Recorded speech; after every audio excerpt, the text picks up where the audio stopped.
I hear fighting already. No, at least not my work. I'm watching the cutscene. I need to heal.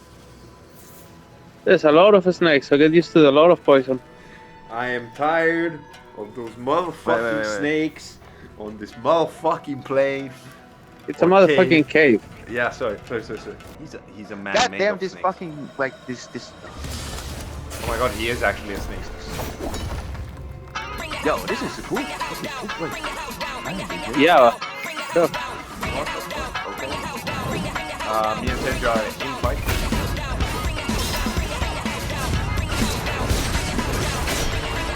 Okay, important to know we cannot stagger him.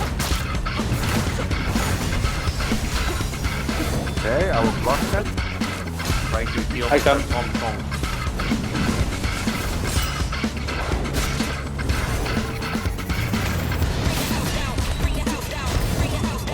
Shit. Damn. Gotcha. Thank you. Yeah, I'm dropping another heal too. Like that. Fuck.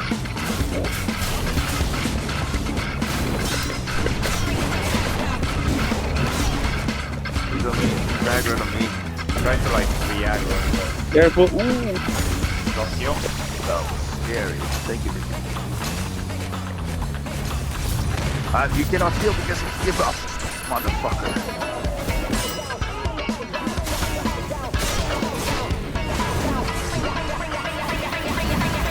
Okay. He's not doing that again. Oh, I got he did that again. flat.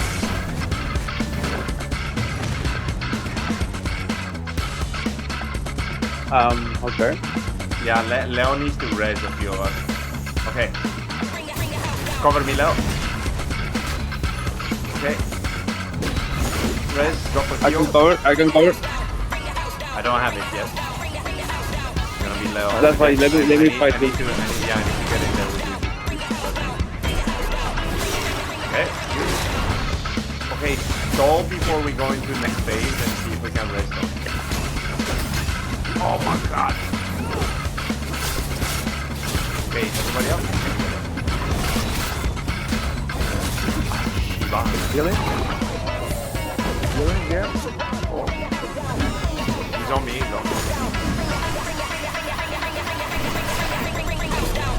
Got him. Second life, boys. You? I can res you.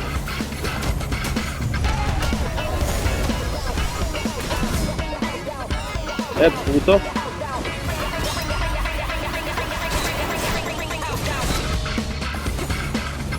Yeah, I'm on healing duty. I'm on whooping at city.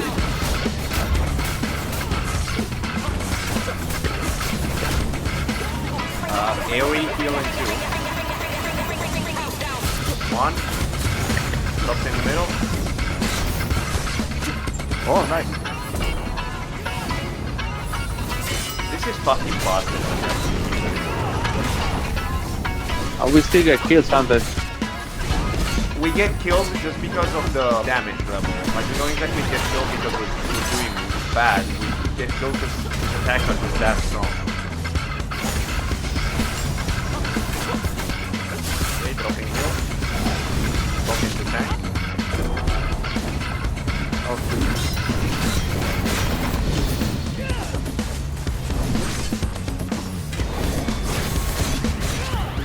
Revive? I have heals available. Okay, I'm done.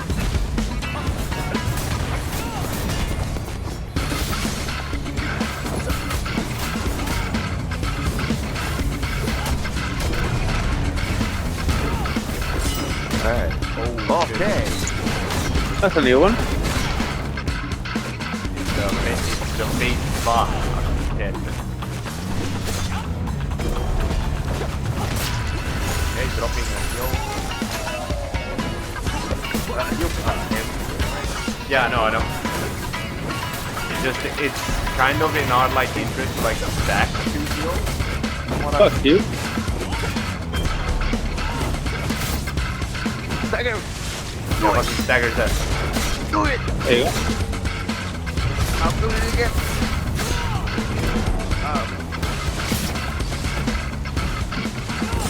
We're almost there. Oh no. Get it. I'm healing you. Oh yeah, I dropped the heal. Get him! Yeah, baby. Yes! First try. First try, baby. Oh yeah, so look at me. I am the Chad. I'm the captain now. Look at me. I am the doctor now. Look at me.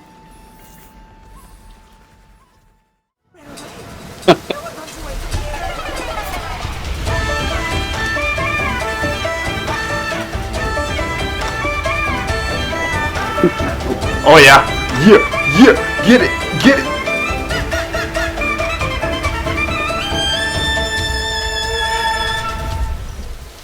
Welcome back, soldiers of the Goblin Army, to the second installment of Where Winds Meet. Having gotten through the review part yesterday and acknowledged that you cannot spell ignorance without IGN. God, I swear they'll never live this down. Today, it's time to put the 50+ hours I have with the game to good use and try my best to compile a simple and comprehensive guide on the core gameplay mechanics. Before any of that happens, let me give you all 10 tips and tricks to get incredible gear. Nah, we're not doing that. There's plenty of other content both on the tubes and otherwise like that, so instead let's be real. Here's 10 things that I had to note to myself to make my life easier in Where Winds Meet. That's what we're actually doing. Number 1, no matter at what height you are in the air, no matter if you're jumping off a rock or a goddamn cliff, always, and I truly mean always, use Mighty Drop to land. It may seem it's okay to jump from that height, I know. You can do the full distance cancel by buffering the second or third jump. I know. But maybe it's just a dumb tank maneuver that you'll save yourself and your party a lot of hassle, even though it's an easy way to farm healing lives once you get the instant treatment. Number 2, you see this icon here on the minimap? Collect every single one. If you're not immediately involved in a quest or looking to do something in particular and are just cruising around, stop at the first sight of those things. They're called oddities and they are vital to your progression in the world. You see, very early, you'll meet this guy. And there's more guys like him in different parts of the overworld, each covering a specific area. They give access to an upgrade tree that ups what I interpret at least as your basic stats. The way you buy upgrades and progress those trees is by trading in oddities, so it's always better to have more than to have less. Number 3, stick with me on this one. Open your crafting menu and browse every tab. Go at a campfire and check both healing and buff cooking categories. Check every menu that contains craftable items, medicine especially. Then click Obtain if the item is locked. It will track the encounter that unlocks it. And majority of the time, it will also give you crafting materials for the fresh new item. 4. Do as many quests, encounter, minigames, farming, collecting and everything else falling under any category that wasn't mentioned until you hit level 4 in region exploration. Boundary stones give you 50 exploration points, which is the most you can get off of a single interaction. This will unlock your lightness skills for the area and make traversal much easier and epically more enjoyable. Number 5. Get as many core materials as you can, especially brass, bear pelts, and any other repair material. Yeah, you get a lot of gear, but if you're looking to match sets, you'll need to repair your gear sooner or later. Better to have a surplus than a deficit of materials for that. Number 6. Whenever available, purchase as many career skill books as you can possibly manage out of the season shop's weekly stock. You can also farm them by either healing people or talking smack, but that's a sure way guarantee to get 500 of them. Number 7. I'll leave the specifics for later in the video, but here's what you gotta know. When tuning gear, you have the option to sort through your gear and select what type of stat buff you're rolling for. It'll help your build path and you don't risk unlocking something useless like umbrella based damage. I don't even have any umbrellas unlocked. Number 8. Your bag will fill up pretty quick. Sure, you can buy more slots for your bag, but you'll fill those up equally as quick. So, in tandem with the previous point, prioritize tuning your gear with recommended or target stats first, then clean your bag of the leftover trash. Don't be like me and recycle components that have key tuning stats. Me tank, me now care. Number 9. In order to minimize damage taken when you're going for a parry, hold down the block button. In the odd case that you miss the timing, you're at least guaranteed to take less damage. And you get that free heavy attack if, like me, you have the inner way for the Mo Blade. And number 10. Farm as many jade fish as you can. They're one of the currencies in the game and arguably one of the most important ones in terms of what you can purchase with it. The most useful items are bought with jade fish, so try to always hit your cap. And done. Now it's time to meet the gang.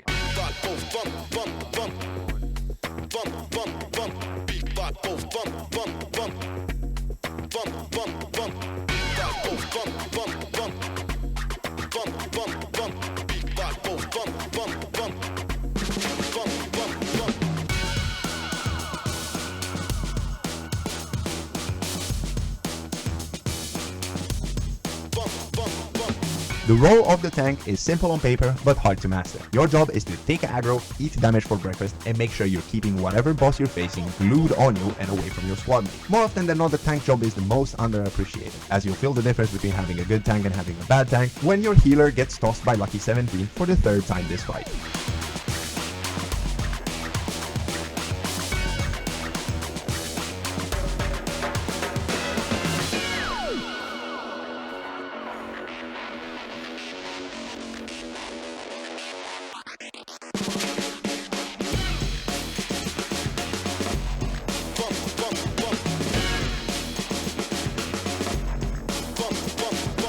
The role of the healer is equally as simple as the tank, but it holds much more nuance and expression to it. Being equally as limited, the two often share the spoils of victory or the sourness of defeat. Your healer is only as good as your tank and vice versa, but a healer can often out-heal any mistakes if the build is right. The difference lays in the ability to improve the amount of HP your heals restore, and in the fact that only a healer can resurrect, making them vital and high priority targets to protect in PvE and to eliminate in PvP.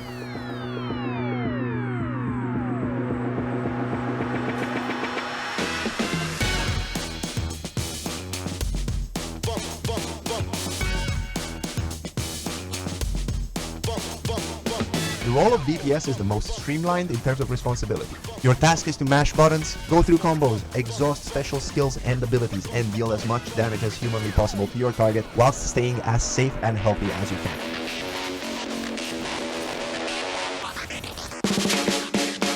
Out of the 3 is the role that has by far the most variety and freedom of build, and, if online guides are to be trusted, also the most versatile, as it can soft fill the responsibilities of the previously mentioned roles.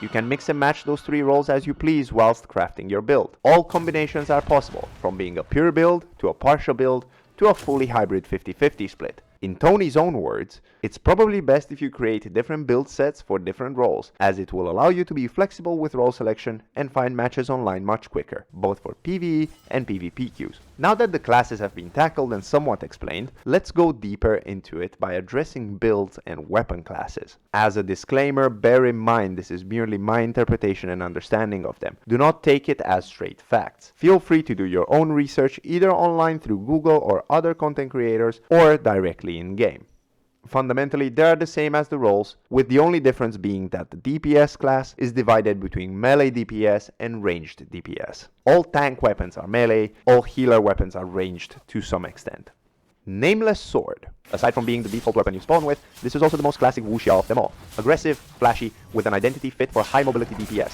Dash in, dump your multi-hit combo followed by either a charge attack or a big bursting skill, then back out. It excels at single target damage and is forgiving enough to allow some mistakes when chaining your combos. The main weaknesses are its reach and stagger potential. You won't be animation locking anyone anytime soon, and you'll need to learn proper resource management to become versed in the more advanced combos. Strategic Sword. As the name implies, if the previous weapon is all about the hyperactive ADHD button mash do damage identity, this leans more into the calm, cool, collected persona. It emphasizes being conservative with your spacing, and you can extract the most of it with buffs, debuffs, and combo setups. If the Nameless is all flash, the strategic is all about precision and exploiting openings. It's amazing in controlled encounters where you have the chance to coordinate engages and buffs through Teamplay. The key element here is timing, which for this weapon it matters a lot. The mastery ceiling is much higher than its Nameless counterpart, as this will require you learn skill interactions and synergies to unlock the full extent of what this sword can do. Nameless Spear. Safe and straightforward, this reach-oriented spear excels at letting you deal sustained damage whilst controlling the battlefield to keep yourself safe. Being the second weapon that almost everyone unlocks, present at the ruined house of your Uncle Jiang, it's forgiving for newcomers thanks to its simple and effective kit. With the combination of excellent reach, intuitive charge attacks, and awfully consistent damage, it merely demands of you to learn enemy timings and when to punish without taking too many risks. Given its identity is reach, naturally more cramped spaces and close quarter combat can overpower it, and it feels more limited in those scenarios when compared to its counterparts. Heavenquaker Spear.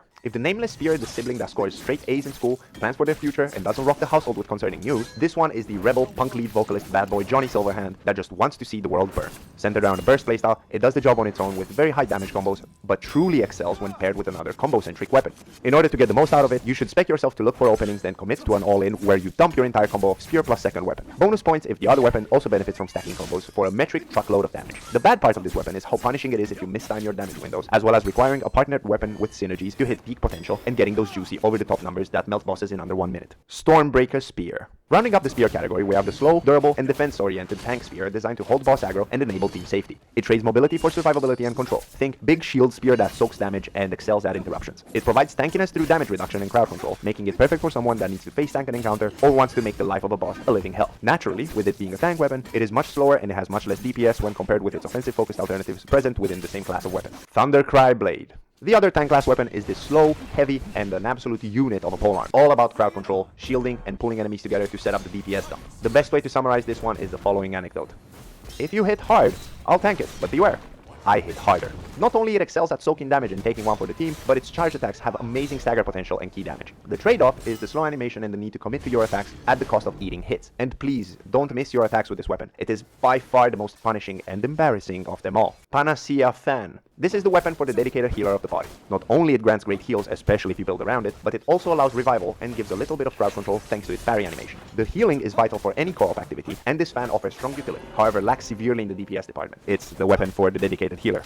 Not much else to say in regards to it. Inkwell Fan. Being the polar opposite of the Panacea, the Inkwell is all about poking and dealing damage from a safe distance whilst keeping the encounter under control. It has very viable crowd control that separates the enemy from you and allows you to deal tons of damage if built properly. The trade-off is that if someone gets in your face, you'll have a very bad time as even regular mobs will outtrade you in straight fisticuffs. Beware also of more nimble enemies and bosses. They can straight up dodge the projectiles. Soulshade Umbrella. The umbrellas are split identically to the fans. The Soulshade is the healing one of the two, however it classifies as a hybrid support/damage weapon. It heavily trades specialization for flexibility, allowing you to heal a little bit while also contributing to the damage share. This is a strong, do a bit of everything option.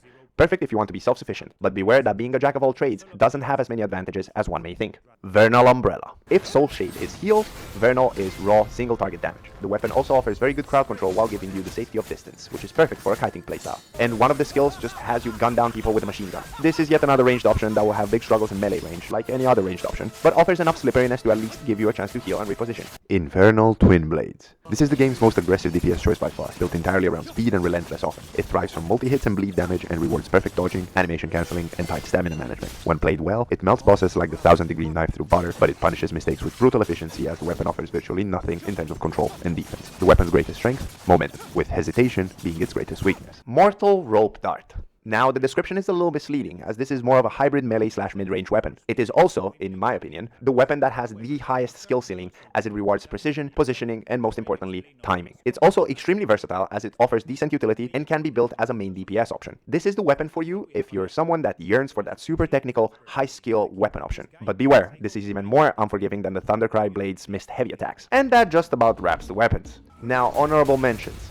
The Gauntlets, the Moblade Saber variant, and the Tang-style Saber, which are 3 weapons available only on the Chinese version of the game, which, in case you didn't know, has been out over there for more than a year now. I know absolutely nothing about them in terms of gameplay, but it felt right to mention them in passing.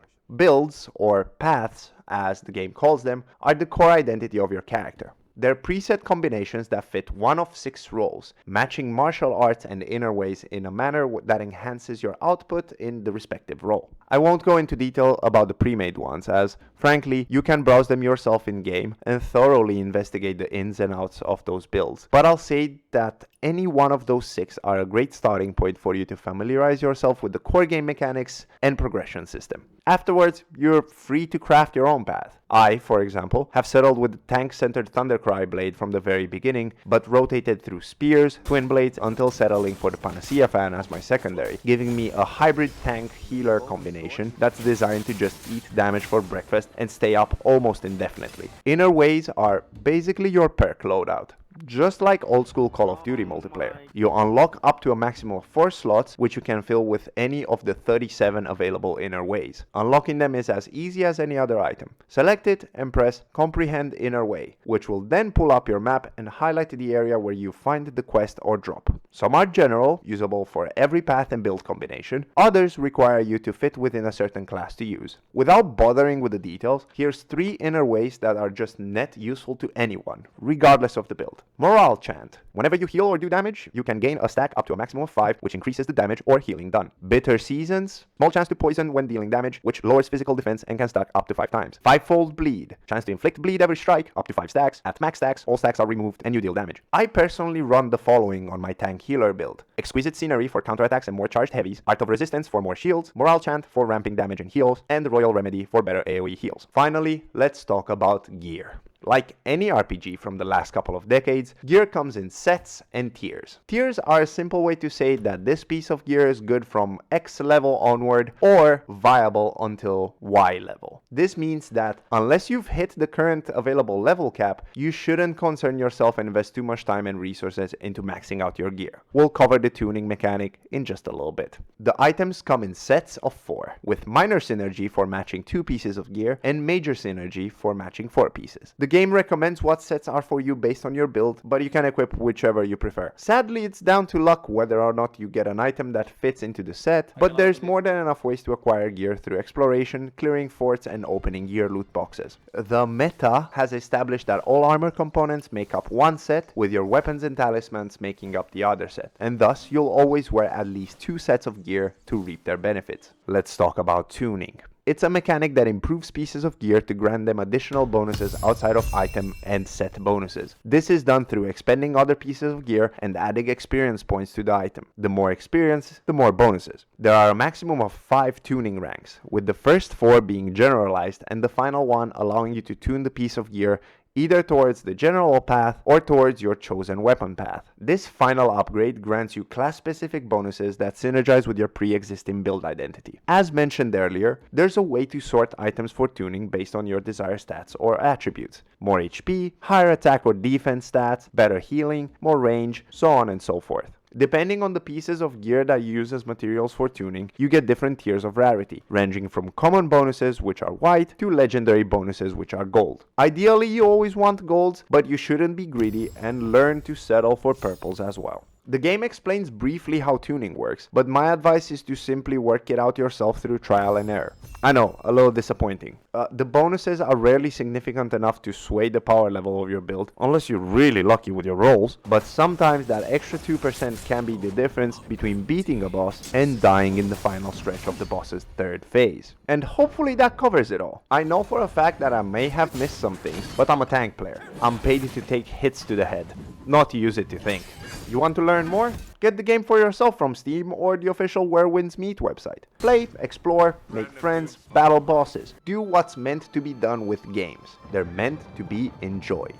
And we haven't talked about truly the best part of the game, the community. But we leave that for the next and final video. Thank you for watching.